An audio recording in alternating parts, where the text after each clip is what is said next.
Muy buenas tardes, bienvenidos una vez más al canal de Rubén Fidalgo. El protagonista de hoy va a ser el Citroën CX, y no una videoprueba o hablar de singularidades de él, sino una guía de compra. Este año, en el 2024, se celebran los 50 años del lanzamiento de este coche y está habiendo bastante revuelo y está habiendo bastante gente que me pregunta: oye, estoy interesado en comprarme un Citroën CX y tal, ¿qué cosas debo mirar?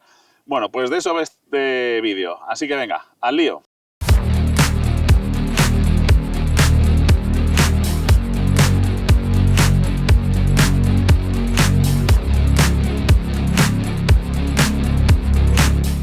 Una de las ventajas de comprarte un coche clásico es que son coches que ya son bien conocidos en el caso de tener fallos endémicos.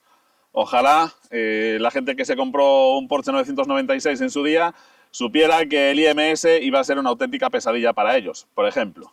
Pues bueno, de eso es de lo que va a ir este vídeo, de cuáles son los fallos endémicos del Citroën CX, qué puntos clave debes mirar a la hora de buscar uno para añadir a tu colección, algo que te recomiendo sinceramente, y también cuáles son las versiones más recomendables para coleccionar.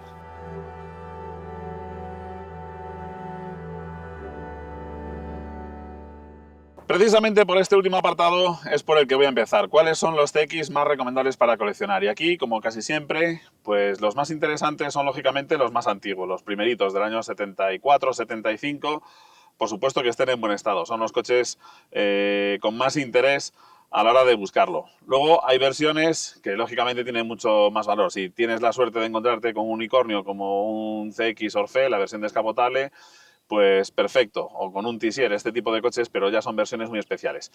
Dentro de los modelos normales que comercializó la propia Citroën, los más interesantes son las primeras series de los GTI, son coches muy recomendables, y por supuesto las versiones pues más topes de gama, de las cuales hay menos unidades, como por ejemplo este Citroën Prestige, sobre todo las versiones Turbo y Turbo 2.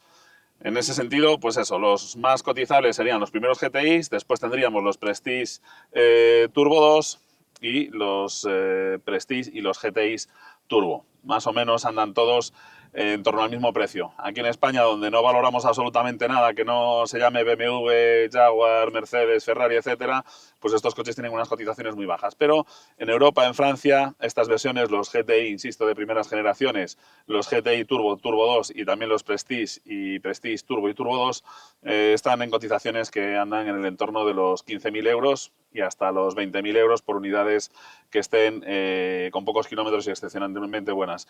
Ya os digo que encontrar un CX con pocos kilómetros es algo muy extraño, porque eran coches tan cómodos para viajar que suelen tener bastantes kilómetros encima. En cuanto a los defectos endémicos de este coche, la verdad es que no tiene demasiados que sean excesivamente graves. Las mecánicas son muy robustas, son motores muy sencillos, súper probados. Ya os digo que básicamente es el motor de los Tiburón. Es un coche que se desarrolló a finales de los años 40 básicamente, y como digo, es una mecánica súper fiable porque no tiene ninguna complicación. Es una culata con árboles de levas lateral, movido por cadena, en fin, estas mecánicas, como digo, no suelen dar muchos problemas, más allá de los problemas típicos que tienen todos los coches con años. Pues eso, que no les hayan hecho un buen mantenimiento y entonces el circuito de refrigeración esté obstruido porque está todo oxidado, etcétera. Así que un punto importante es que verifiquéis que, más que estar preocupados de los kilómetros que tenga el coche, que ya os digo que estos motores hacen sin ningún problema, tanto los diésel como los de gasolina, 500.000 de kilómetros sin problemas graves mecánicos, que lo importante es que el coche haya sido correctamente mantenido, que hayan utilizado anticongelante en lugar de agua para la refrigeración, que hayan utilizado aceite y lo hayan renovado junto con el filtro, este tipo de cosas, ¿de acuerdo? Pero los motores en sí son muy robustos. Las cajas de cambio suelen tender a gastar bastante los sincros de la segunda, ¿de acuerdo? Así que verificad eso, que la caja de cambios funcione correctamente y, por supuesto, el embrague. Pero, como digo, no es porque sea un defecto del Citroën CX, sino que es algo que tienes que mirar absolutamente en cualquier coche que te vayas a comprar. Lo que sí que es muy importante que verifiquéis su estado, si os queréis comprar un Citroën CX, son todas estas mangueras que salen de aquí, del depósito del LHM, que sacando la rueda de repuesto, ahora os lo enseño, también se ven algunos tubos por ahí. Estos son los famosos pulpos, ¿de acuerdo? La verdad es que no sé por qué les llaman pulpos, porque en realidad no tienen 8 patas y no saben tan bien como los que preparan en Carballiño. Pero, como digo, estas mangueras son caras de reemplazar. A mí cambiarle todas las tuberías de goma de este coche Este pulpo grande concretamente pues me ha costado cerca de 200 euros, otro pulpo un poco más pequeño que tiene ahí 160 euros. En definitiva, poner todos los pulpos y las gomas de los retornos del sistema hidroneumático nuevo te puede costar incluso en el entorno de los 500 euros. ¿Es que el Citroën es una mierda? No, es que son coches pues que eso, que tienen, este concretamente tiene ahora 35 años. En 35 años pues no puedes pretender que una goma esté nueva. Es importante también que estas mangueras, os fijéis en que tienen estas marcas verdes y sobre todo que haya cierta originalidad en los recambios, ¿de acuerdo? Mucha gente utiliza gomas de combustible para estos retornos y son gomas que acaban desintegrándose porque son atacadas por el aceite mineral del LHM, con lo cual pues eso, valorad que las gomas que se utilicen sean de calidad y huid de los inventos raros, empalmes, etc. Del sistema hidroneumático la gente le tiene muchísimo miedo a la suspensión y la suspensión la verdad es que no da ningún problema. Cambiar las esferas, las dos esferas delanteras valen 35-40 euros la pareja, otro tanto las traseras y otro tanto los dos acumuladores que tiene de reserva de presión el sistema. O sea que cambiar las esferas en estos coches no es nada caro y sí que es recomendable cambiarlas en cuanto notéis que el coche está un poquito duro, porque luego, pues eso, andar con la suspensión dura estropea otros componentes de la suspensión. Lo que sí que envejece mal, pues como en todos los coches, los plásticos del vaso de expansión del refrigerante, verificad que no esté agrietado ni cuarteado. También es bastante habitual que esté roto y agrietado el vaso del lavaparabrisa y un expansor que tienen aquí detrás y que es importante que lo tenga el coche. Me he encontrado con varios que esto es como una especie de bola y mucha gente cuando eso se agrieta cogen y simplemente le ponen ahí unos tubos de fontanero y ese expansor es importante para que luego el coche no se nos caliente. Una buena forma también de comprobar que al coche le han hecho un buen mantenimiento es verificar, si quitáis estos tubos de aquí, que el hueco donde va la bujía no esté lleno de aceite. Cuando esos huecos están llenos de aceite es que las gomas de las tapas de balancines están pues ya muy resecas, señal de que hace tiempo que no le hacen un reglaje de válvulas o como digo, pues eso, que no le han prestado mucha atención al mantenimiento.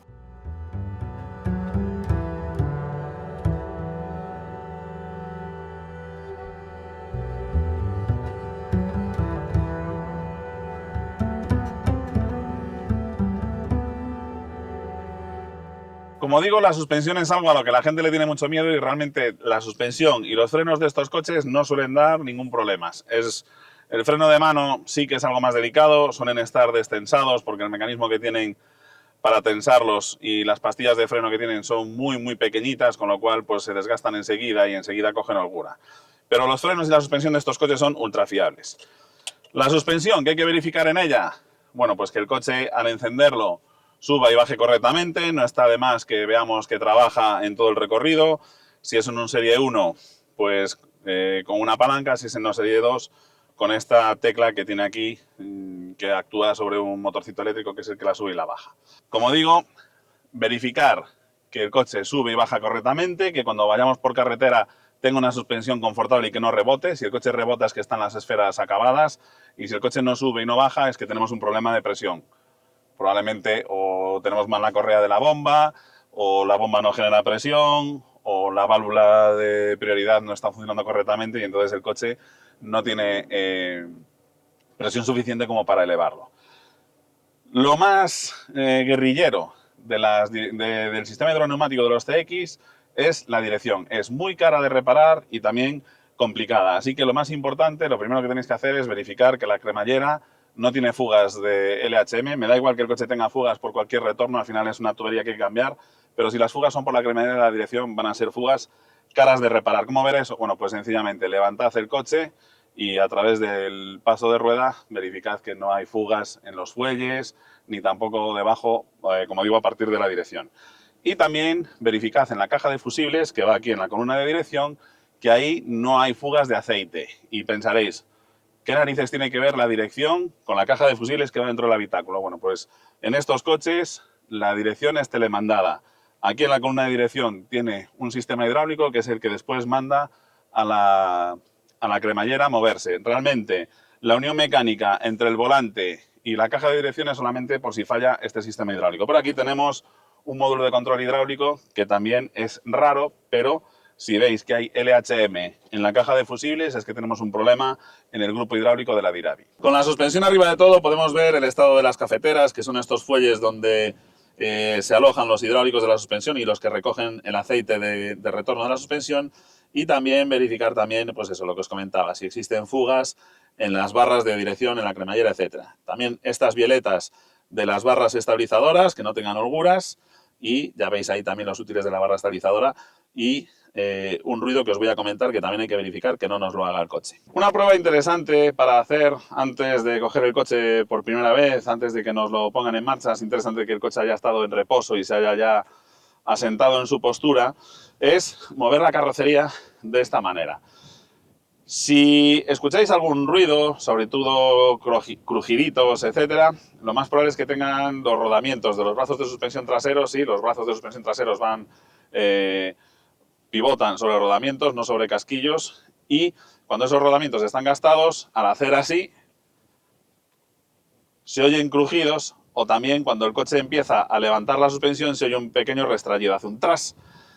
Si el coche hace eso, pues añadid los rodamientos de los brazos de suspensión traseros al coste del vehículo. En cuanto a la calidad de la fabricación de las carrocerías, pues bueno, los aceros no eran peores que los que había en los años 70 y los tratamientos anticorrosión tampoco eran mejores que la media de los años 70, con lo cual, pues aquí suelen tener menos problemas de óxido los Serie 2, en parte porque tienen menos años, con lo cual pues han envejecido menos, pero también porque se mejoraron pues algunos elementos, sobre todo a nivel de rediseñar algunos desagües, donde se montaban algunas piezas, etcétera. Con lo cual los Serie 2 suelen tener menos problemas de corrosión. ¿Dónde suelen estar los problemas de corrosión en estos coches? Pues en el puntal delantero, en el hueco donde está el soporte de la batería, en el pilar A, aquí en la base del parabrisas. Importante que abráis las puertas y que verifiquéis el estado de las bisagras. Si veis algo de óxido en las bisagras, ojo, porque tenemos una zona estructural del coche en la que es muy difícil solucionar el problema, ¿vale? Otro punto a controlar son las aletas traseras, ¿de acuerdo? Este coche ya están algo deformadas. Las zonas de deformación de impacto de estos coches están aquí, de forma que si han llevado algún golpe en la parte trasera, aunque no sea excesivamente grave, tienden a inflar un poco las aletas. Esta aleta debería de estar metida, ser prácticamente plana, no tener tanta panza. No tiene demasiada, no ha sido un golpe demasiado grave, probablemente algún túzaro aparcando pues de oído y un poco duro de orejas, pues le dio un golpe y ha hecho que tengan un poquito de panza las aletas. Lo normal sería que estuvieran un poquito más planas, aunque como digo, no es preocupante el engordamiento de esta. Otro punto crítico de óxido en los CX es esta esquina de aquí, ¿de acuerdo? Justo donde acaba la luneta, esta parte de aquí suele acumular suciedad y por lo tanto humedad, y el óxido empieza a trabajar aquí. Así que otro punto a verificar es este, y también las puntas donde van los pilotos traseros. En fin, como digo, los Citroën CX no tienen problemas de corrosión que no sean los habituales en cualquier coche, ¿de acuerdo? Pues eso, los faldones, las esquinas de las aletas, los bordes inferiores del parabrisas delantero y de la luneta trasera, en fin, esas son las zonas típicas donde se suelen pudrir absolutamente todos los coches. Zonas un poco más especiales en el CX, pues los anclajes de las bisagras de las puertas, sobre todo en las delanteras, y como os comentaba, el puntal que tenemos del chasis justo debajo de donde está la batería. Si no han tenido la precaución de pintarlo con cierta frecuencia, pues el ácido de la batería tiende a provocar óxido en esa zona.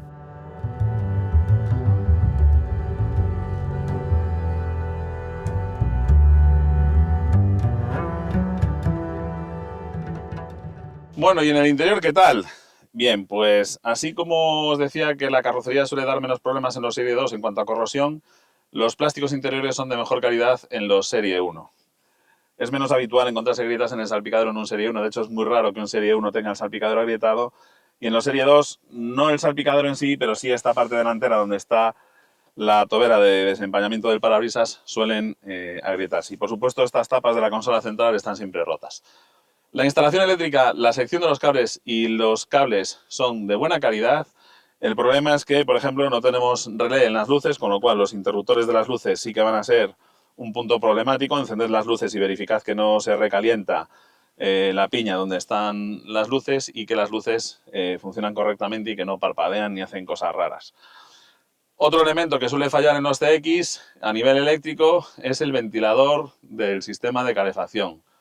Va colocado en un sitio que hace que el rodamiento esté siempre trabajando un poco forzado y suelen tender a agarrotarse los rodamientos y al final se acaba quemando el motor, con lo cual verificad que el ventilador de la calefacción funciona correctamente. Como digo, no suelen tener más problemas eléctricos más allá de eso. Un problema con el ventilador del sistema de calefacción y con el mando de las luces. Son los dos problemas eléctricos que tiene este coche, nada más. Otro detalle importante a tener en cuenta es que hay algunos elementos que pueden ser muy caros. Por ejemplo, los parachoques de los Serie 2. El Serie 2 es un coche que al final se fabrica entre el 86 y el 89, nada más está en el mercado 3 años, con lo cual hay muchas menos unidades y, lógicamente, muchos menos recambios. De forma que los parachoques o los pilotos delanteros son muy difíciles de encontrar y están a precios caretes. Otro recambio que puede ser muy caro son los faros en el caso de los GTIs y de los Turbo 2 y de los TRD Turbo Diesel, que tienen el faro con un solo cristal, pero detrás tienen dos parábolas, una específica para largo alcance y otra para largo alcance y cruce. Y esos faros, como digo, pues como se fabricaron pocas unidades y hay pocos recambios, pues también tienden a ser caros. En cuanto a la prueba dinámica, pues bueno, el CX es un coche que tiene que ser súper confortable y frenar de maravilla. Si el coche se desvía hacia un lado al frenar, si no frena bien, si hace cosas raras al frenar, como agacharnos el culo, este tipo de cosas, es que ahí tenemos un problema probablemente con el repartidor de frenada o algún problema de falta de buen purgado en el circuito hidráulico. Son coches que tienen que ser, como digo, muy confortables y frenar muy bien. Y la dirección también tiene que tener un tacto excelente y ser muy directa. Si notáis en la dirección que hay veces como que está más blanda que otras, puede ser que tengamos un problema en el regulador centrífugo de la Diravi, el que regula la asistencia de la dirección. En fin, en marcha el coche tiene que ser súper suave, muy cómodo y tener mucha precisión de frenos, de dirección, etc. Si detectamos problemas ahí, pues bueno, es probable que el coche puede ser que sea algo tan absurdo como hacer un buen purgado del circuito hidráulico o que haya algún problema con el repartidor de frenada, con el regulador centrífugo de la Diravi o con el cuerpo de válvulas de la propia Diravi, con lo cual, pues bueno, ahí ya depende, ahí hay que conocer un poquito mejor el coche para saber detectar cuando es un problema simplemente de purgado o no. Ya os anticipo que también es verdad que los dos hidroneumáticos que tengo, tanto el SM como este, y comentándolo con otros propietarios de Citroën hidroneumáticos, les pasa un poco como a nosotros. Hay días en los que te levantas y te crujen un poco más las rodillas que otros. Hay días en los que el coche va que no te lo puedes creer, es una auténtica maravilla, y días en los que a lo mejor le notas que parece como que la suspensión va un poco más dura o que al frenar es un poco más brusco de lo habitual. Sinceramente no lo sé.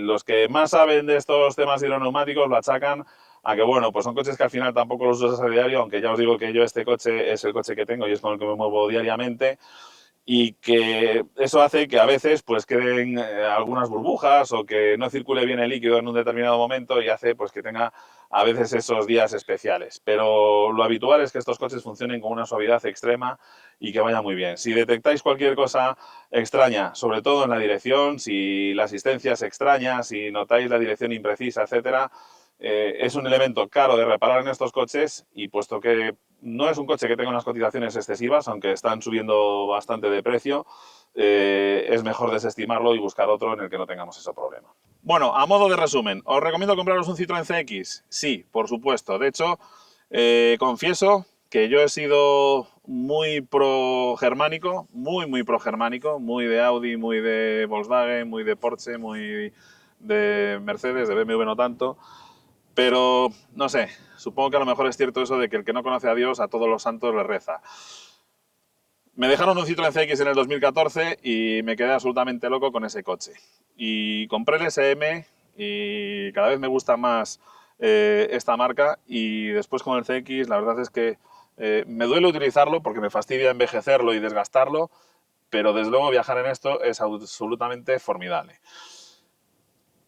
Dicho esto, ¿qué debemos mirar en estos coches para no pillarnos los dedos?